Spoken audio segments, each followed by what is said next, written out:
ನಮಸ್ಕಾರ friends. Indian market 3 ದಿನಗಳ holiday ನಂತರ ಇವತ್ತಿನ ದಿನ ಓಪನ್ ಆಗಿದ್ದು ನಮ್ಮ ಎಕ್ಸ್ಪೆಕ್ಟೇಷನ್ಗಿಂತ ಹೈಯರ್ ಲೆವೆಲ್ ಅಲ್ಲಿ ಅದು ಡೈರೆಕ್ಟ್ ಆಗಿ ಅರೌಂಡ್ 500 ಪಾಯಿಂಟ್ಸ್ ಗ್ಯಾಪ್ ಅಪ್ ಅಲ್ಲಿ. ಶುಕ್ರವಾರ ದಿನ ನಮ್ಮ ಇಂಡಿಯನ್ ಮಾರ್ಕೆಟ್ ಕ್ಲೋಸ್ ಆದ್ಮೇಲೆ US ಮಾರ್ಕೆಟ್ ಅಲ್ಲಿ ಬಂದ ಅನೌನ್ಸ್ಮೆಂಟ್ ಟ್ರಂಪ್ ಕಡೆಯಿಂದ ಅವರೇನು ರೆಸಿಪ್ರೋಕಲ್ ತಾರಿಫ್ ಬಗ್ಗೆ ಏನು ಯೂಟರ್ನ್ ನೋಡಿತಾ ಇದ್ದಾರೆ, ಹಾಗೂ ಅವರು ಮೊಬೈಲ್ ಹಾಗೂ ಎಲೆಕ್ಟ್ರಾನಿಕ್ಸ್ ಗೂಡ್ಸ್ ಬಗ್ಗೆ ಏನು ತಾರೀಫ್ನ ಏರಿದ್ರು ಅದನ್ನ ಸದ್ಯಕ್ಕೆ ಕ್ಯಾನ್ಸಲ್ ಮಾಡಕ್ಕೆ ಏನು ಹೇಳಿದ್ದಾರೆ. ಅದಕ್ಕೆ ಕಾರಣ US ಮಾರ್ಕೆಟ್ ಅಲ್ಲದೆ ನಾವು ಗಿಫ್ಟ್ ನಿಫ್ಟಿನಲ್ಲಿ ಕೂಡ ಮೂವ್ಮೆಂಟಮ್ ನ ನೋಡಿದ್ವಿ. ಅದಕ್ಕೆ ನಮ್ಮ ಇಂಡಿಯನ್ ಮಾರ್ಕೆಟ್ ಒಂದು ಗ್ಯಾಪ್ ಅಪ್ ಅಲ್ಲಿ ಓಪನ್ ಆಯ್ತು. ಆದ್ರೆ ಇಂಡಿಯನ್ ಮಾರ್ಕೆಟ್ ಅಲ್ಲಿ ಏನಾಗ್ತಾ ಇದೆ ಅಂತಂದ್ರೆ ಓನ್ಲಿ ಗ್ಯಾಪ್ ಅಪ್ ಅಥವಾ ಗ್ಯಾಪ್ ಡೌನ್ ಗಳು ಆಗ್ತಾ ಇದಾವೆ. ಅದಾದ್ಮೇಲೆ ಮಾರ್ಕೆಟ್ ಆಲ್ಮೋಸ್ಟ್ ಸೈಡ್ ವೇಸ್ ಅಲ್ಲೇ ಹೋಗ್ತಾ ಇದೆ. ಪ್ರಿವಿಯಸ್ ವೀಕ್ ಗಳಲ್ಲಿ ಕೂಡ ನಾವು ನೋಡಿದ್ರೆ ದೊಡ್ಡ ಗ್ಯಾಪ್ ಡೌನ್, ಅದಾದ್ಮೇಲೆ ಸೈಡ್ ವೇಸ್. ದಿನದ ಕೊನೆಯಲ್ಲಿ ಮೇ ಬಿ ಇಲ್ಲಿ ನಾವು ಚೆಕ್ ಮಾಡಿದ್ರೆ ಈ ಡೇಟ್ ಬಂದು 7th ಏಪ್ರಿಲ್ ಅಲ್ಲಿ ಒಂದು ರಿಕವರಿ ದಿನದ ಕೊನೆಯಲ್ಲಿ ಬಂದಿತ್ತು. ಆದ್ರೆ ಇಲ್ಲಿ ಕೂಡ ನಾವು ಸೈಡ್ ವೇಸ್ ಅಂತಾನೆ ಹೇಳ್ಬೋದು. ಅದಾದ್ಮೇಲೆ 8th ಏಪ್ರಿಲ್ ಕೂಡ ಅದೇ ರೀತಿ ಆಗಿತ್ತು. ಇನ್ನು 9th ಏಪ್ರಿಲ್ ಟೋಟಲ್ ಆಗಿ ಸೈಡ್ ವೇಸ್, ಅಲ್ಲಿಂದ 11th April gap up sideways, ಹಾಗೂ ಇವತ್ತಿನ ದಿನ 15th April gap up almost sideways. ಯಾರಾದ್ರೂ ಕ್ಯಾರಿ ಫಾರ್ವರ್ಡ್ ಮಾಡಿದ್ರೆ ಸರಿಯಾದಾದ್ರೆ ಲಾಂಗ್ ಸೈಡ್ ಪೊಸಿಷನ್ ತಗೊಂಡೋಗಿ ಅಲ್ಲಿ ದೊಡ್ಡ ಗ್ಯಾಪ್ ಅಪ್ ಅಲ್ಲಿ ಓಪನ್ ಆದ್ರೆ ಅಲ್ಲಿ ಲಾಭ ಬರುತ್ತೆ. ಏನಾದ್ರು ಶಾರ್ಟ್ ಪೊಸಿಷನ್ ತಗೊಂಡೋಗಿ ಅಲ್ಲಿ ದೊಡ್ಡ ಗ್ಯಾಪ್ ಡೌನ್ ಆದ್ರೆ ಪ್ರಾಫಿಟ್ ಬರುತ್ತೆ. ಆದ್ರೆ ಇಂಟ್ರಾ ಡೇ ನಲ್ಲಿ option buyers only premium decay ಇಂದ ಇಲ್ಲಿ ಲಾಸ್ ನ ಅನುಭವಿಸ್ತಾ ಇದ್ದೇವೆ. ನಾನು ಇವತ್ತಿನ ದಿನ ಸೆನ್ಸೆಕ್ಸ್ ಅಲ್ಲಿ ಲಾಂಗ್ ಪೊಸಿಷನ್ಸ್ ನ ತಗೊಂಡಿದ್ದೆ ಗ್ಯಾಪ್ ಅಪ್ ಅಲ್ಲಿ ಓಪನ್ ಆದ್ಮೇಲೆ ಸಪೋರ್ಟ್ ಇಂದ ರಿಕವರಿ ಬರ್ತಾ ಇದೆ ಅಂತ. ಆದ್ರೆ ಅಲ್ಲಿ ಆಲ್ಮೋಸ್ಟ್ ಸೈಡ್ ವೇಸ್ ಅಲ್ಲೇ ಹೋಗಿ ಸೆನ್ಸೆಕ್ಸ್ ಪೊಸಿಷನ್ಸ್ 0 ಆಯ್ತು. ಆದ್ರೆ ನಾನು ಬಹಳ ಕಡಿಮೆ ಕ್ವಾಂಟಿಟಿನಲ್ಲಿ ಟ್ರೇಡ್ ಮಾಡ್ತಾ ಇದ್ದೆ.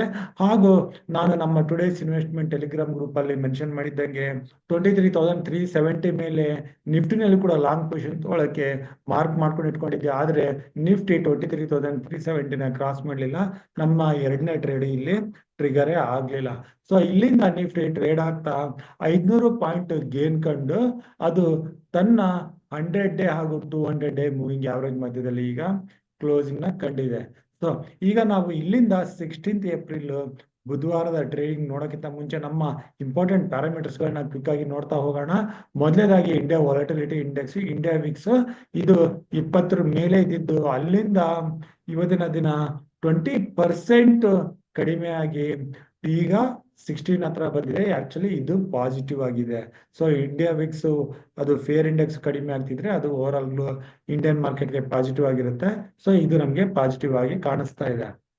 ಇನ್ನು ಇಲ್ಲಿ ನಾವು US ಡಾಲರ್ ಇಂಡೆಕ್ಸ್ ನೋಡಿದ್ರೆ ಇದು 100 ಕೆಳಗಡೆ ಬಂದಿದೆ, ಯಾವುದು 100 ಕೆಳಗಡೆನೆ ಟ್ರೇಡ್ ಆಗ್ತಾ ಇದೆ. ಇದು ಈಕ್ವಿಟಿ ಮಾರ್ಕೆಟ್ಗೆ ಪಾಸಿಟಿವ್ ಆಗಿ ಕಾಣಿಸುತ್ತೆ. ಆದ್ರೆ ಇಲ್ಲಿ 10 ಇಯರ್ ಬಾಂಡ್ ಇದು 4.5 ವರೆಗೆ ಹೋಗಿತ್ತು. ಅಗೇನ್ ಈಗ 4.3 ಹತ್ರ ಇದೆ. ಇದು ಕನ್ಸಾಲಿಡೇಷನ್ ಆಗ್ತಾ ಇದೆ. ಇದು ಹೇಗೆ ಹೋಗುತ್ತೆ ಅಂತ ನೋಡ್ಬೇಕಾಗತ್ತೆ. ಇದೇನಾದ್ರೂ ಅಗೇನ್ 4.5 ಮೇಲೆ ಹೋದ್ರೆ ನೆಗೆಟಿವ್ ಆಗುತ್ತೆ, ಅಥವಾ ಇದೇ ಲೆವೆಲ್ ಅಲ್ಲಿ ಇಲ್ಲಿಂದ ಕಡಿಮೆ ಹೋದ್ರೆ ಅದು ಈಕ್ವಿಟಿ ಮಾರ್ಕೆಟ್ಗೆ ಪಾಸಿಟಿವ್ ಆಗಿರುತ್ತೆ. ಇನ್ನು ನಮ್ಮ ರುಪಿ ಅಗೇನ್ ಇದು 85.7 ಹತ್ರ ಬಂದಿದೆ. ಇದು ಇಲ್ಲಿಂದ ಕೂಡ ನಮಗೆ ಪಾಸಿಟಿವ್ ಕ್ಲೂನೇ ಸಿಗ್ತಾ ಇದೆ. ಬ್ರೆಂಟ್ ಕ್ರೂಡ್ ಆಯಿಲ್ 64 ಹತ್ರ. ಇಲ್ಲಿಂದ ಯಾವುದೇ ನೆಗೆಟಿವ್ ಇಂಪ್ಯಾಕ್ಟ್ ನಮಗೆ ಕಾಣಿಸ್ತಾ ಇಲ್ಲ. ನಮ್ಮ ಎಲ್ಲ ಇಂಪಾರ್ಟೆಂಟ್ ಪ್ಯಾರಾಮೀಟರ್ಸ್ ಗಳು ಆಲ್ಮೋಸ್ಟ್ ಪಾಸಿಟಿವ್ ಆಗಿ ನಮಗೆ ಕಾಣಿಸ್ತಾ ಇದಾವೆ. ಹಾಗೂ ಇಲ್ಲಿ ನಾವು US ನ ಡೌ ಜೋನ್ಸ್ ನೋಡಿದ್ರೆ ಇದು ಕಳೆದ 2 ದಿನದಲ್ಲಿ ಒಂದು ರಿಕವರಿ ಕಂಡಿತ್ತು. ಈಗ 10 ಡೇ ಮೂವಿಂಗ್ ಆವರೇಜ್ ಮೇಲೆ ಟ್ರೇಡ್ ಆಗ್ತಾ 20 ಡೇ ಮೂವಿಂಗ್ ಆವರೇಜ್ ಹತ್ರ ಇದೆ. ಇನ್ನು ನಾಸ್ಡಾಕ್ ಇಂಡೆಕ್ಸ್ ನ ನೋಡಿದ್ರೆ ಇದು ಕೂಡ ಒಂದು ಒಳ್ಳೆ ರಿಕವರಿನಲ್ಲಿ ಟ್ರೇಡ್ ಆಗ್ತಾ ಇದೆ. ಹಾಗೂ ನಾವು ಜಪಾನ್ ನಿಕೆನ್ ಕೂಡ ಫಾಲೋ ಮಾಡಬೇಕಾಗತ್ತೆ. ಇಲ್ಲಿಗೆ ಇದು ಮೂವಿಂಗ್ ಆವರೇಜ್ ಮೇಲೆ ಬಂದು 34,000 ಮೇಲೆ ಸೆಷನ್ ಆಗ್ತಾ ಇದೆ. ಇದನ್ನ ಕೂಡ ನಾವು ಟ್ರ್ಯಾಕ್ ಮಾಡೋದ್ರಿಂದ ನಮಗೊಂದು ಏಷ್ಯನ್ ಕಂಟ್ರಿನಲ್ಲಿ ಯಾವ ರೀತಿ ಮೂವ್ಮೆಂಟಮ್ ಇದೆ ಅಂತ ನೋಡೋಕೆ ಹೆಲ್ಪ್ ಆಗುತ್ತೆ. ಇದನ್ನ ಫಾಲೋ ಮಾಡಿ ಕೂಡ ನಮ್ಮ ಪೊಸಿಷನ್ಸ್ ಗಳನ್ನ ನಾವು ಪ್ಲಾನ್ ಮಾಡ್ಬೋದು. ಈ ಎಲ್ಲಾ ಪ್ಯಾರಾಮೀಟರ್ಸ್ ಗಳಿಂದ ಪಾಸಿಟಿವ್ ಆಗಿ ನಮಗೆ ಕ್ಲೂ ಸಿಗ್ತಾ ಇದಾವೆ. ಆದ್ರೆ ನಮ್ಗೆ ಮತ್ತೊಂದು ಇಂಪಾರ್ಟೆಂಟ್ ಕ್ಲೂ ಬೇಕಾಗಿರೋದು ಫಾರಿನ್ ಇನ್ಸ್ಟಿಟ್ಯೂಷನಲ್ ಇನ್ವೆಸ್ಟರ್ಸ್ ಕಡೆಯಿಂದ. ಇಲ್ಲಿ ಫಾರಿನ್ ಇನ್ಸ್ಟಿಟ್ಯೂಷನಲ್ ಇನ್ವೆಸ್ಟರ್ಸ್ FIs ಸತತವಾಗಿ ಇಂಡಿಯನ್ ಮಾರ್ಕೆಟ್ ಅಲ್ಲಿ ಸೆಲ್ಲಿಂಗ್ ಮಾಡ್ತಾ ಇದ್ದಾರೆ. ಅದಲ್ಲದೆ ಏಪ್ರಿಲ್ ಮಂತ್ ಅಲ್ಲಿ ಕೂಡ ಆಲ್ಮೋಸ್ಟ್ 34,000 ಅಷ್ಟು ಕ್ಯಾಶ್ ಅಲ್ಲಿ ಸೆಲ್ ಮಾಡಿದ್ದಾರೆ 11th ಏಪ್ರಿಲ್ ವರೆಗೂ. ಇನ್ನು ಇವತ್ತಿನ 15th ಏಪ್ರಿಲ್ ಡೇಟಾ ಬರೋದಿದೆ. ಇಲ್ಲಿ ಏನಾದ್ರು ಅವರು ಬೈಯಿಂಗ್ ಇಂಟ್ರೆಸ್ಟ್ ನ ತೋರಿಸ್ತಾ ಇದ್ರೆ ಅಥವಾ ಅಟ್ಲೀಸ್ಟ್ ಸೆಲ್ಲಿಂಗ್ ನ ಕಡಿಮೆ ಮಾಡಿದ್ರೆ ಅದು ಈಕ್ವಿಟಿ ಮಾರ್ಕೆಟ್ಗೆ, ನಮ್ಮ ಇಂಡಿಯನ್ ಈಕ್ವಿಟಿ ಮಾರ್ಕೆಟ್ಗೆ ಪಾಸಿಟಿವ್ ಆಗಿರುತ್ತೆ. ಸೊ ಇಲ್ಲಿಂದ ಈಗ ನಾವು ಮುಂದುವರಿಯೋಕ್ಕಿಂತ ಮುಂಚೆ ನಿಫ್ಟಿ ಹೈಯೆಸ್ಟ್ ಓಪನ್ ಇಂಟ್ರೆಸ್ಟ್ ಈಗ ಪುಟ್ ಸೈಡ್ ಅಲ್ಲಿ ಬಿಲ್ಟ್ ಆಗಿರೋದು 23,300 ಹತ್ರ, ಹೈಯೆಸ್ಟ್ ಕಾಲ್ ಸೈಡ್ ಅಲ್ಲಿ 23,500 ಹತ್ರ. 23,300 ಹತ್ರ ಕಾಲ್ ರೇಟರ್ಸ್ ಪುಟ್ ರೇಟರ್ಸ್ ಇಬ್ರು ಇದೇ ಲೆವೆಲ್ ಅಲ್ಲಿ ಇದ್ದಾರೆ. ನೆಕ್ಸ್ಟ್ ಹೈಯೆಸ್ಟ್ ಓಪನ್ ಇಂಟ್ರೆಸ್ಟ್ ಕಾಲ್ ರೇಟರ್ಸ್ ಬಿಲ್ಟ್ ಆಗಿರೋದು 23,500 ಹತ್ರ. ಸೊ ನಿಫ್ಟಿ ಈಗಿನ ಲೆವೆಲ್ ಅಲ್ಲಿ ಇಮಿಡಿಯೇಟ್ ಆಗಿ ಸಪೋರ್ಟ್ ಇದೆ, ರೆಸಿಸ್ಟೆನ್ಸ್ ಇಲ್ಲಿಂದ 150 ಪಾಯಿಂಟ್ ದೂರದಲ್ಲಿದೆ. ಇದನ್ನ ನಾವು ನೋಟ್ ಮಾಡ್ಕೋಬೇಕಾಗತ್ತೆ. ಇದನ್ನ ಕನ್ಸಿಡರ್ ಮಾಡಿ ಈಗ ನಾವು ಟ್ರೇಡಿಂಗ್ ಲೆವೆಲ್ಸ್ ನ ನೋಡ್ಬೇಕು ಅಂತಂದ್ರೆ ಇದನ್ನ ನಾನು ಈಗ 1 ಡೇ ಕ್ಯಾಂಡಲ್ ಅಲ್ಲಿ ನೋಡ್ತಾ ಇದ್ದೀನಿ. ಸೊ ಇಲ್ಲಿ ನಿಫ್ಟಿ ಈಗ ಕ್ಲೋಸಿಂಗ್ 23,328 ಹತ್ರ ಬಂದಿದೆ. ಇಲ್ಲಿ ನೆಕ್ಸ್ಟ್ 200 ಡೇ ಮೂವಿಂಗ್ ಆವರೇಜ್ 23,376 ಹತ್ರ ಇದೆ. ಸೊ ನಾವು ಲಾಂಗ್ ಪೊಸಿಷನ್ಸ್ ನ ನೋಡ್ಬೇಕು ಅಂದ್ರೆ 23,376 ಮೇಲೆ ಲಾಂಗ್ ಪೊಸಿಷನ್ ತಗೊಳಕ್ಕೆ ನೋಡ್ಬೋದು. ಇಮಿಡಿಯೇಟ್ ಆಗಿ ರೆಸಿಸ್ಟೆನ್ಸ್ ಆಪ್ಷನ್ ಚೈನ್ ಪ್ರಕಾರ 23,500 ಹತ್ರ ಇರುತ್ತೆ. ಅದು ಏನಾದರೂ ಕ್ರಾಸ್ ಆದ್ರೆ 23,520, 530 ಬಂತು ಅಂದ್ರೆ ಶಾರ್ಟ್ ಕವರಿಂಗ್ ಹೆಚ್ಚಾಗಿ ನಿಫ್ಟಿ 23,800 ಈ ಲೆವೆಲ್ ವರೆಗೂ ಬರೋ ಚಾನ್ಸಸ್ ಇರುತ್ತೆ. ಇನ್ನು ಏನಾದ್ರೂ ನಿಫ್ಟಿ ಗ್ಯಾಪ್ ಡೌನ್ ಅಲ್ಲಿ ಓಪನ್ ಆದ್ರೆ ನಾವು ಯಾವುದೇ ಟ್ರೇಡ್ ನ ತಗೊಳ್ಳೋದು ಬೇಡ.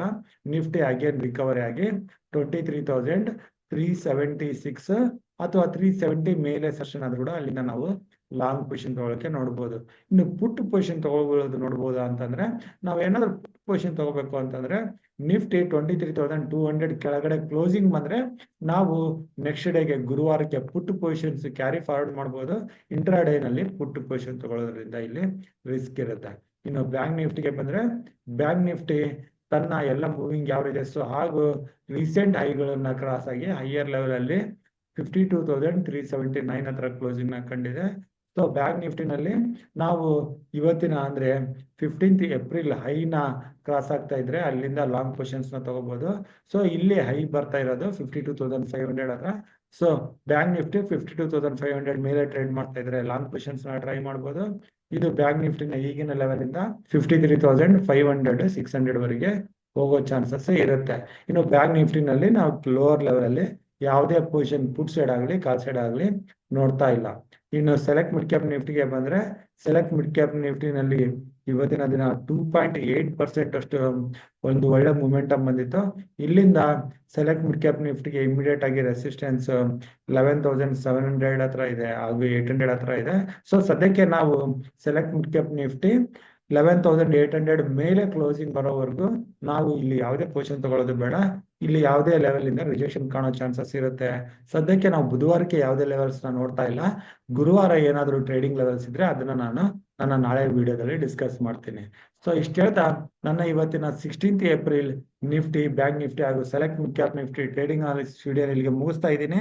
ನಾನು ಕೊಟ್ಟಿರೋ ಮಾಹಿತಿ ನಿಮಗೆ ಇಷ್ಟ ಆದಲ್ಲಿ ವಿಡಿಯೋನ ಲೈಕ್ ಮಾಡಿ, ಶೇರ್ ಮಾಡಿ, ನಿಮ್ಮ ಅನಿಸಿಕೆನ ಕಮೆಂಟ್ ಬಾಕ್ಸ್ ಮೂಲಕ ತಿಳಿಸಿ. ನಮ್ಮ ಯೂಟ್ಯೂಬ್ ಚಾನಲ್ನ ಸಬ್ಸ್ಕ್ರೈಬ್ ಮಾಡಿಲ್ಲ ಅಂದ್ರೆ ಸಬ್ಸ್ಕ್ರೈಬ್ ಮಾಡಿ. ಇನ್ನು ನನ್ನ ಮುಂದಿನ ವಿಡಿಯೋ ಬರೋವರೆಗೂ ನಿಮಗೆ ನನ್ನ ಕಡೆಯಿಂದ ಧನ್ಯವಾದಗಳು.